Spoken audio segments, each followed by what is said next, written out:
Hi folks, I'm the newstarcadefan here. In the last episode, we ended up having a little bit of an awkward reunion with the team, especially with Jett, and we also came up with an idea to help better train against Bolt. And we're going to continue on with that training regimen because now we're in the part where things are starting to get better. The point isn't to have fun, it's to practice. Run an Nexus first. I want to see how Mach handles it.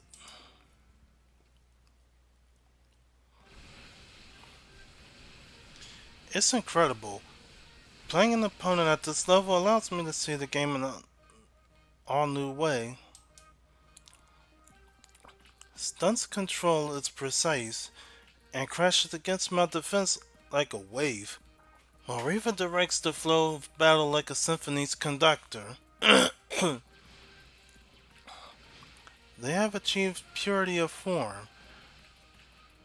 Through these repeated losses, I can see just how outmatched I am at every aspect in StarCraft.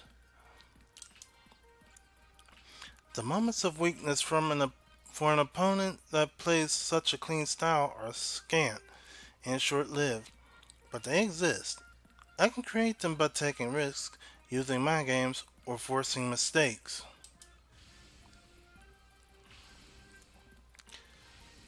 I've felt these things on instinct before, but now I can see them for the truths they are.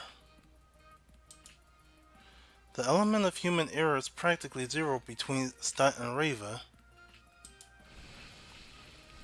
but StarCraft is a game of imperfect information. Anyone, even with a perfect machine, is capable of being defeated. I'm done being afraid of you, Bolt. It's late in the evening when Axel called our practice quits. 12 hours straight minus the breaks for lunch and dinner. Yikes, that's a lot of time. 4 more days of that and she'll be as ready as she possibly can. 4 more days of that and she'll be as ready as she possibly can be in that moment of time. We risk Stunt and Reva falling out of practice, but there really isn't any other choice. At least it won't be for long. Jett still hasn't acknowledged me with direct eye contact, but the animosity I felt coming from her this morning is all but gone. Neither Stun nor Reva seem even a fraction as out of it as I am. Yet as tired as I am, I find myself eager to practice tomorrow.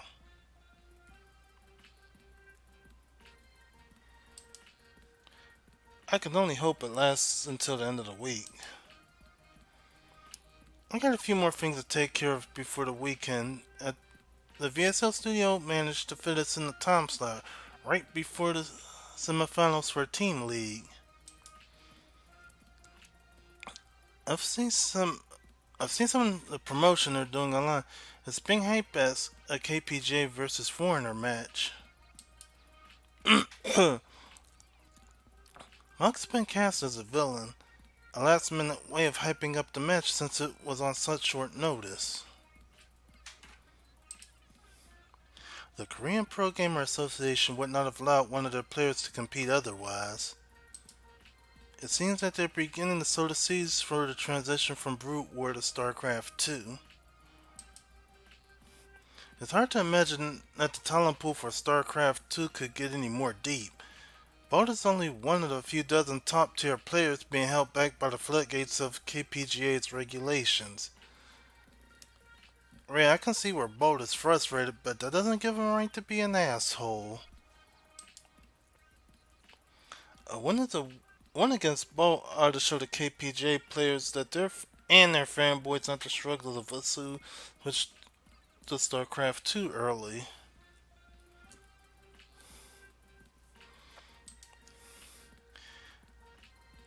No needs for such bait, Jett. We switched because we were ready for a new challenge, right? She glances away, failing to match Axel's now wavering grin. I need to go. The rest of you get some rest. Yo, Reva, when I grab some dinner, we can practice our fusion dance for tomorrow. A patera, a patara earring is necessary for fusion between two distinct beings, stun, and the hyperbolic time chamber is more apt metaphor for Mach's strengthening regimen regardless. She too is a fan of Dragon Ball Z.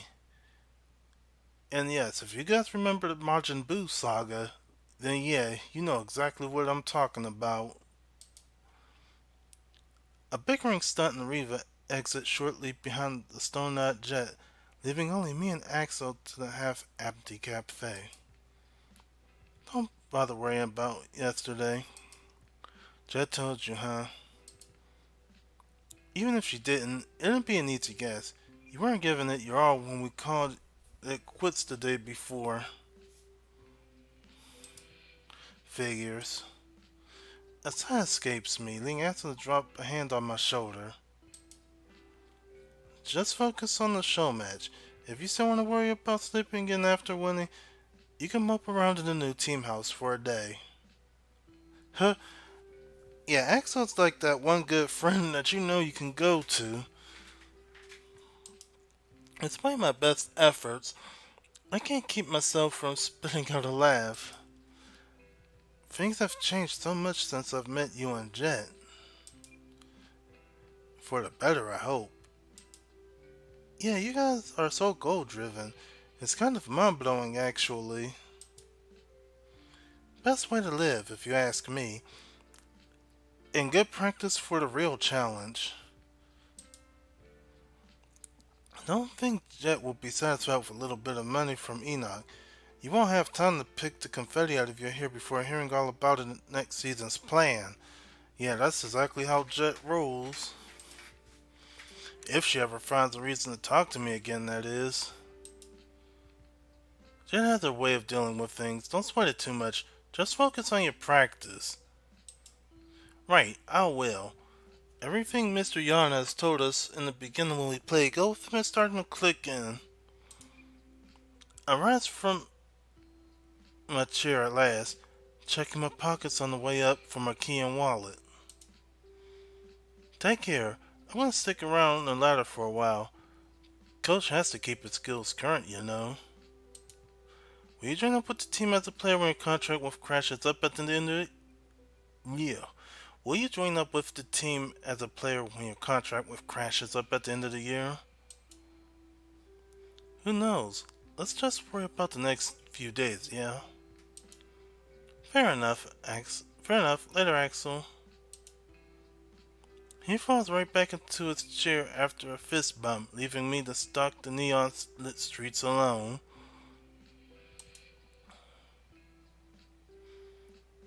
The city lights have never been so beautiful. I have no desire to leave Soul's electric embrace now that things are finally starting to make sense. What if I hadn't run into Axel at Golden Zone Fire? I'd probably book my ticket for a flight home at the end of the month right about now. And without Jett, there would be no team, no goal past the vague dream to qualify for the VSL. If not for Sun and Riva, I would have no sparring partners. No teammates, not to mention no way to have earned Jett's confidence in front of Mr. Kim. Mr. Kim, no matter how much he rubs me the wrong way, he's as much a part of my chance to stay here as my teammates. And Mr. Yan, who'd have thought that the convenience store clerk that I've been avoiding eye contact with would be the one to bring me back from the brink?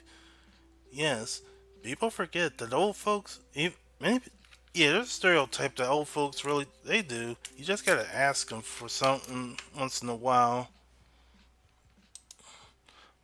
By whatever means necessary, I'll repay those that have helped me stand where I do now.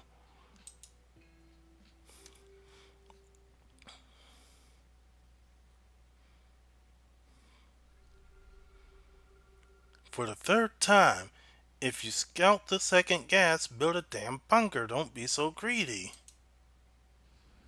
Make sure you steer clear of his vision if you're going to take that kind of drop path.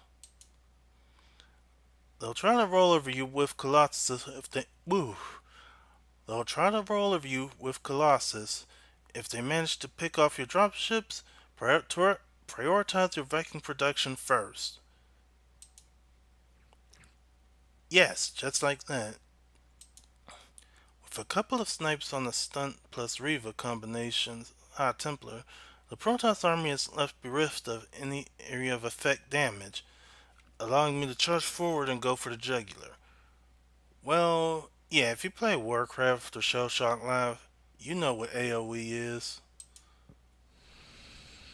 Even with Stunt's top tier control and Reva's highly efficient production, I managed to push my way into their base and secure not one, but two GGs. I leap out of my seat, triumphant in victory, almost out of 100 games. That's the third win I've managed to clinch. It feels amazing. I wasn't sure that I would be able to manage a breakthrough as a result of this kind of practice, but my control has noticeably improved. A good thing considering the match with Bolt is tomorrow.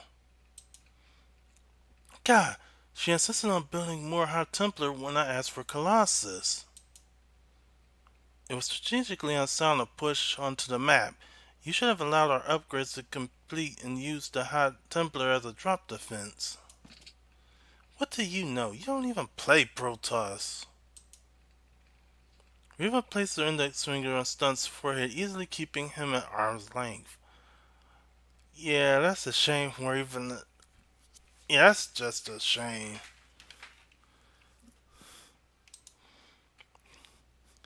The pair quiets their harmless squabbling when Jett rises.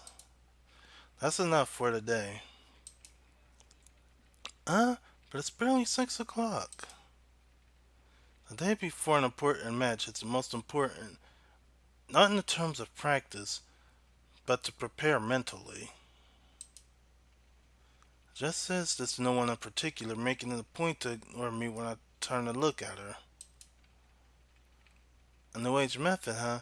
Better than the all-night cram sessions from the Brood War days, I suppose. Ouch.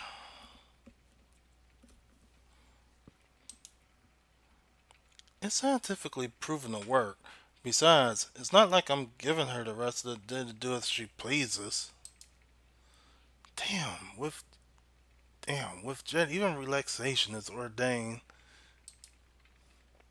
Come on, we're going to Namdan. Again with Namdan? Pro gamers don't belong in a place without computer. Stunt. This is actually one of the times where pro players do need to be out and about. Because you will die if you sit playing your Minecraft all day. And it has happened before. Would you rather spend the rest of the day cleaning ashtrays at your mom's? Or that? You know what? You're all just jealous that you don't have a PC bang in the family. Of course, play the I got a business and you don't card. The rest of us share a laugh on the way out with Stunt trolling after us begrudgingly.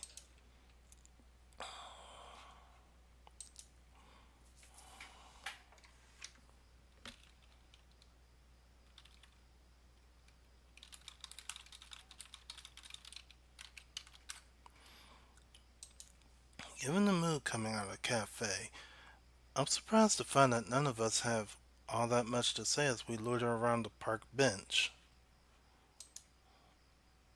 Stunt's attention never strays from the game on his phone, while Reaper and Axel simply stare off into space. Jett paces back and forth through her, though her gait lacks its usual purpose. Between all five of us, it's silence. Maybe not all that much needs to be said. We know the stakes. Everyone's done their part to prepare for tomorrow. And here's where I'm going to leave it off here. If you like what you've seen, don't forget to like, comment, and subscribe because it does help the channel out a lot. Anyway, I'm the newstarcadefan saying thanks for watching. Have a good day or night wherever you are. And bye for now.